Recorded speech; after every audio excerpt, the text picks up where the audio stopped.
guys, good afternoon. This is AJ from Bimmer Weekly. We are now episode 2, and we have a treat for you guys. One of the all-time best machines ever created by man and God himself, a 1988 BMW E30. The creme a la crop of all the BMWs. Let's get this out of my face before it knocks me out. So now as we're walking around the vehicle, we have the Honda Civic Type R White, painted by Bodywork and by the man, Papa the Man himself.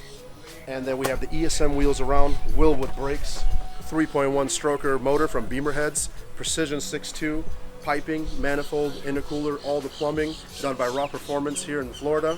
All the wiring done by JR Wiring Solutions, one of the best wiring people. Actually currently wiring 2 of my BMWs right now currently, but you're not ready for that one yet. So it is a very clean setup, a simple E30 build, makes about 500 to the tire. Pretty much the standard setup. Usually people do M52 swaps on these cars or S52s, S54s. I prefer the M20, and this is a fully stroked out M20. It makes a lot of power, it's reliable, it's simple, nothing too crazy about it. Let's walk over to the motor, pop open the door here. And we also have an AEM dash here, which is very, very nice to have. Gives you all the information that you all need if you're ever doing some data logging, or if there's any emergencies, AFRs, boost pressure, oil pressure, fuel pressure, you name it, oil temps, all displayed. It's always good to have a standalone instead of usually using the stock ECU. Okay, so as we walk over here, we see a lot of nice powder coating here, vibrant clamp. They're very Autosport cross brace here. Actually, unfortunate they went out of business because their products are really high quality. Precision 62, tile blow-off valve, HPS couplers and hoses. I see a Mishimoto aluminum radiator. Pretty much all of the top components you can put into a vehicle. And as I mentioned, AEM standalone. We have a K&N filter here in the cash can system. It looks like some dash 6 or 8 plumbing. We have here an Aeromoda fuel pressure regulator. I see it has a fuel pressure sensor on it to a return line system here. So pretty much the general consensus of when you have a return line in a vehicle, that's a returnless system from factory. What it does is it stabilizes the fuel pressure, and you can regulate the pressure by manifold vacuum, or you can adjust the bias manually by screwing this screw up and down here, and you can get the actual pressure that you want to idle, and also rising pressure as boost increases. It's a tuner aspect, a lot of good things to vehicles to have. So let's say if you have a vehicle, you set the base pressure at 45, and when you go into boost, let's say about 20 psi plus, it'll start rising to 60, 65, 70, wherever you have it set to, because you always want to have proper fuel pressure, and also it also avoids fuel cavitation when it's also set properly. So we're going to meet the owner here, and he's going to give us some information about the vehicle that I didn't discuss. Okay guys, this is Kris. He's the owner of the E30. He's going to tell us about some stuff, so please, if you can give us some information. Okay, so this car is actually my second E30. The first one I was on a budget. Okay. I was in school, had a young family, didn't have the funds to do it the way I wanted to do it. So when I got this one secondly, I decided that I was going to make it my dream car. So what we actually did was the original motor, we actually turbocharged it. We didn't do any head studs, we didn't go into the motor or anything at all. What we wanted to do was to bust a number of the myths that were out there. Most people are saying, oh, we couldn't go more than 8-10 pounds of boost and everything like that. With the advice of my tuner and my mechanic, we actually decided to go the E85 route. We did the standalone ECU, we did bigger injectors, different fuel pump setup, and we actually were able to run 17 psi, and we made 400 horsepower to the wheels. On a stock motor? On a stock motor, bone stock motor. So we knew that the motor was not going to last very long. So while that was being done, we actually enlisted the services of Bimmerheads for them to actually help us to come up with a brand new motor from the ground up. They had a number of different things that they wanted to do in terms of welding the coolant jackets, doing different pistons. Everything is actually spec'd for a turbo build. Yeah, so what we actually did was we decided to go with the 3.1 liter setup with the stroke motor because we actually wanted the biggest motor that we could probably get for an M20. For the 3.1 stroker, sorry to cut you off, is it a different crankshaft and different rods and pistons? Yes, everything is actually spec'd to Bimmerhead specification. I told them that I wanted something that was going to be reliable. I wanted something that I could drive almost every day, just have fun with the car and everything like that. So, powerful, exactly. So after we got the motor, Yeah, so in terms of the internals, everything is all custom pistons. It's an O-ring block because we went that way because we wanted it to be as strong as possible. Of course. In terms of the accessories, as you mentioned earlier, we actually went with the AEM standalone system. Decided that I didn't want to go with the distributor system again because when we did the stock motor, we realized that it was breaking up, up top a lot. So we wanted to have reliable electrical system, so we went with the AEM smart coils. Okay. And because we're running the AEM system, the AEM dash, everything just plugs right into the AEM computer and everything. So we actually went with the Mishimoto aluminum radiator. We went with a bigger one before, but then we realized that we didn't need that big of a radiator for this motor, so we went back into the smaller version, but still an aluminum radiator, and we went to that bigger spall fan. So was it originally a 3-inch, and then you went to a 2.5, or what size did you go? Yeah, well, when we upgraded, we actually went to the big 3-inch, the biggest one that they offered, but then we went back down to the original stock size, but in an all aluminum With a higher fan. Yeah, with a higher fan. Right. Okay. Exactly. And everything's controlled by the Inifinity, correct? Yeah, everything is controlled by the Inifinity. Fuel pressure, everything, even the AC, everything is controlled by the Inifinity system. I noticed it had all the factory controls for the AC. Everything is just OEM, you would never even know. Yes. And everything kicks on like factory, like there's nothing ever done to it. Exactly. And thanks to JR Wiring Solutions, he actually did all the wiring for me. He wanted to make sure that everything was still giving that stock feel. And we actually worked very well. It's a team of 3 engineers. So there was Raw Motorsports, Richard Vernon, who did all of the plumbing work for me, the fabrication, installing all of the smart coils, making sure everything worked. And also in conjunction with my tuner, who is Lance, tuned by Lance, he was actually very instrumental in terms of getting everything where we needed it to be so that the car could be ready to actually make the final pass on the dyno. In terms of the cooling system, we went with the silicone hoses.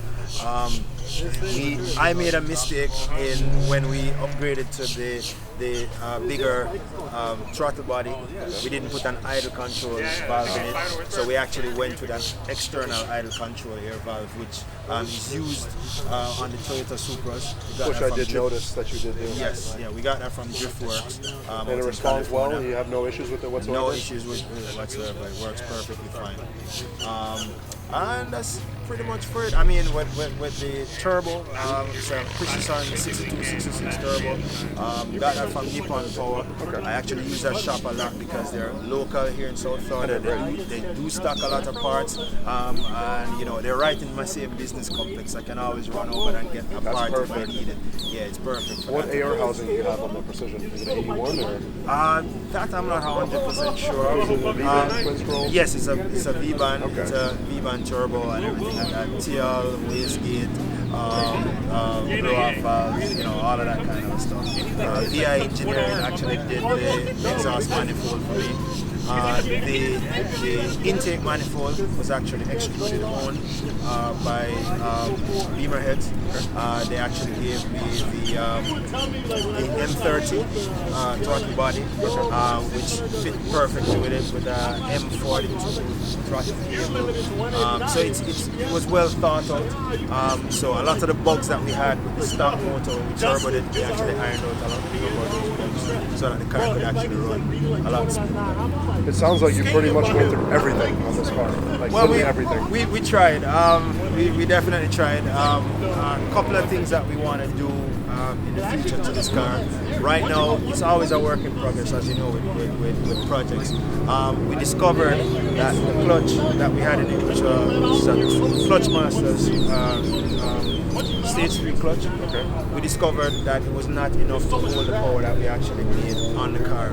So now we actually did some research and we did find out that Clutch Master, shout out to them, they actually do make a twin disc clutch for this car, and they were kind enough to give me the part number and we were able to order it. So that is going to actually come hopefully in another 2 weeks so that we can actually put it in, and I know we can make a lot more power on this motor. However, because it's an E30. Weighs way less than 3,000 pounds. We don't want to go crazy with the motor. We just want the car to be drivable. We want to have a lot of fun with it, and we want a torque. In my opinion, I feel that like the 500 range is the most comfortable for an E30 because a lot of people don't understand that there's not much wheelbase behind it. And these cars are so raw and so vicious, and it's also a 5-speed, so the gears are long, and then when it rolls into boost and then that back end comes out, there's no stopping it. It's just very hard. And how do you expect to fit a 275 slick on there? Like you might as well throw bicycle tires on at that point, you know. But to be honest with you, this in my opinion, you can correct me if I'm wrong. I feel this is a man stuff. You know what I mean? When it's powerful and there's a lot of beast behind it, it's just at that point it's just raw iron. Yes. You have to just be ready for it. Yeah, and I think it really takes some getting used to because one of the problems that we actually ran into when we actually put the new motor in and we actually took it to the dyno was we actually ran out of traction. We definitely could not meet the power. On the dyno itself? On the dyno itself. So you were roasting the tires? Yeah, it was just roasting the tires on the dyno. We actually went up to a 17-inch wheel, but because the car is lowered, there's not much more that we can actually fit in the rear of the car. So what we're actually thinking of doing now, just for the power numbers, is to probably go down to a 15 or 16-inch tire with a more meatier tire on it, so we can get the traction that we need. But really and truly, that's just to see what the motor can do. No, for sure. Because my tuner actually told me when he was doing the car, he says, right now we are at 580. And he says this car is not even the tip of the iceberg. He says we can go a whole lot more. 518 is just scratching the surface. Yeah, it's just scratching the surface. We're doing 518, we're doing 570 foot-pounds of torque on the motor. And the thing is, we're just smoking through the tires, we're spinning the clutch. So it's definitely a car that you have to take time to get used to. Of course.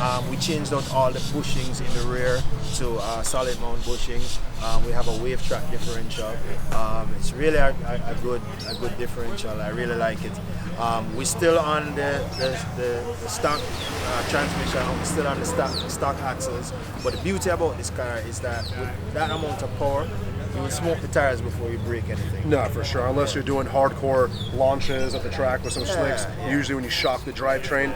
But essentially, BMW drivelines are pretty darn stout. They're strong. And that's what I'm actually finding out right now, because so far I've not had any issues with it. And like I said, I'm not really looking to make much more than we are. My goal on the car was actually to make 400 horsepower. And I've surpassed that, easily. Yes. On pump gas, we actually made 435 with 530 foot-pounds of torque. So we already reached to the goal even before we did E85. And I'm not sure if I did mention to you, but the car is actually flex fuel, so we can use any fuel that we want to use at any time. I didn't see the sensor; it would have caught me off guard. Yeah, it's actually a flex fuel sensor right there. So I've only used pump gas on it maybe about 2 or 3 times. But so far, the E85 is just the best. In essence, the tank is an aluminum tank, if I'm not mistaken. Yes. All the lines have been replaced, so you don't have to worry about any rotting or any corrosion. Yes. You have a feed, you have a return. The injectors are E85 compatible. I'm sure you have Walbro pumps. Yes. They're E85 compatible. Yes. And then do you have a bucketless system, or is it a bucket? The pump itself? No, I think it's just a drop-in pump. Drop-in pump, so single 450? Yeah, so it's a single 450 in-tank pump and everything like that. So my tuner told me right now, the first thing I probably might run out of if we try to get any more numbers on the car, I may run out of fuel. Yes. But he says outside of that, the motor is nowhere near where it's supposed to be. 1700cc injectors, feed and return, and a single 450 E85. I think you should see just shy of 600. As a matter of fact, based on the numbers that he was doing, because he tunes based on his knock sensors and all of that data, he says comfortably, he knows we can actually get to 650 if we had the tires to support it. Of course. So I'm confident in my tuner. the best, one of the best I know for AEM. As a matter of fact, when you do call AEM, I tell them where they are. He's one of the first names that they will recommend to you. I hear very good things about him. Yes, he is the best. Yes, for AEM, I hear he's number one. Yes, and Inifinity is a phenomenal computer. It is. Comfortable, daily friendly, user friendly, tuner friendly, everything friendly. Yeah. Pretty much drop and go and do what you got to do. Yep, definitely. Okay, we're going to take this vehicle for a drive now. Kris, thank you very much for the in-depth explanation. No problem. And then we're going to pretty much give our opinion of the vehicle drivability, which I am very confident it will be good, but for the folks at home, it's going to be a thumbs up or a thumbs down. Okay, so we're now in Kris's E30. Definitely feels like a vicious animal. The clutch is very grabby, so don't mind me if I stall. I probably won't, but don't laugh at me. Comments will be disabled. So we're pulling out here. The clutch is very touchy. The throttle is very touchy. And we have a little rubbing action going on here because we have about 800 pounds in the vehicle probably right now.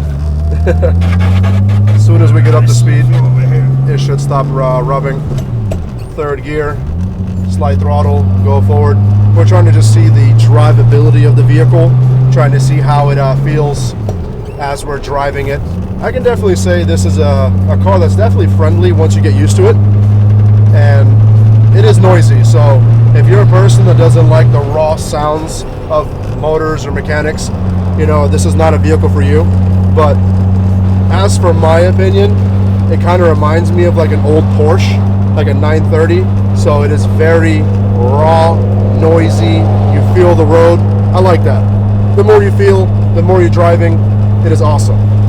So now Kris was mentioning that he does drive this car pretty often and he actually cruises around pretty often. So me personally, I could daily this car, no problem. So we're just trying to get some room here, and we're gonna have to probably lightly go into the throttle as the clutch is not happy. We have a twin disc on order. Well, not we, but Kris does. So sometimes when I get into these vehicles, I feel like I become a part of them. So please, you know, don't mind me. So now we're gonna downshift into fourth, about 2,500. Downshift into third. We're gonna gradually roll into it. It's rubbing pretty bad, I'll definitely tell you that. And we have Uncle Sam over here, so we definitely don't want to start flooring it. So we're gonna sit here, we're gonna make a U-turn, and we're gonna try to figure out this tire situation here in a moment. Okay, so we dropped Kris off because we had a rubbing issue. Apparently this car does not weight friendly. So we're gonna basically come out to this exit here, turn around, and we have a stretch here that we're welcome to hit it on, apparently, to Kris's understanding, because this is not really our area of expertise, but we will be scoping it out, I guess. This car is very low, so it's not very friendly to passengers, and this clutch, man, just so aggressive. Very aggressive. Yeah, I'm trying to be very cautious with it. Sensitive, right? It's very, very sensitive. So we're gonna make the U-turn here, and then start heading westbound, and then we have a small hit here. Okay, second gear, light throttle, go. Third gear. Woo! This thing is vicious. God. Oh my God, instant smile on my face. If you are not in this vehicle, you do not understand. I went from 50 to 100% throttle, and that initial slam was that 100 throttle percent. Holy crap. This is 500 horsepower? This felt like my 700 horsepower BMW, like my 335i. This thing is no joke. Jesus. Okay, first gear, switch, because the first gear is suicide, because it doesn't have slicks on. Okay, and then second gear, we have a bump here, gradually go into it. Third gear. Jesus Christ. This thing is... It should broke my camera. Wow, this thing is no joke. Oh my God. Are we still rolling? I don't know. This camera stopped working. It shit broke my camera. Oh my God, are we connected yet? Yeah, we're good. I think. Lord have mercy. Jesus Christ. If you don't understand, yo, this thing is no joke. Jesus Christ. Nah, It actually surprisingly didn't slip the clutch nor spin the tire. Yeah, what happens is it I think it's when it gets hot, and then also you haven't really launched it the way I launched it. Well, I also have to keep in mind it's No, not I my understand, I vehicle, you understand. know. Should we let him launch it while I'm in the car? Do you want to drive it yourself so we can get you on video? Alright, no problem. Yeah.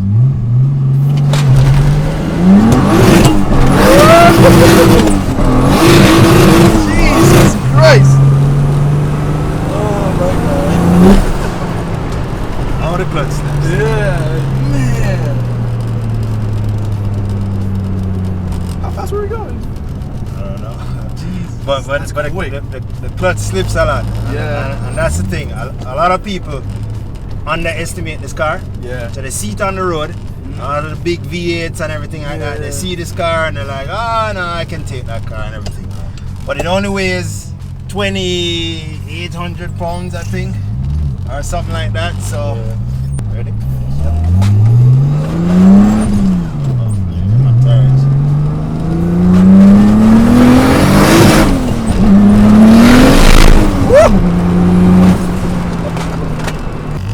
So I'm back in the vehicle now. As you saw, Kris is an animal. Being it's not my car, I'm not going to drive that. I'm not going to put this in a pole or something. This is a very vicious vehicle. Now, onto the part that everyone's waiting for. Do we give it the Bimmer Weekly thumbs up or thumbs down? We say it's a thumbs up. This car is awesome, fast, looks good, built right, lightweight. It's just everything thrown in one concoction, put into a blender, and we just drank it. This is by far the best E30 that I have been in and seen. And I have two E30s, and this one legitimately just throws mine against the pavement. Kris, good job, brother. You did a really good job on this vehicle. Thank you. So this is 2 thumbs up for me.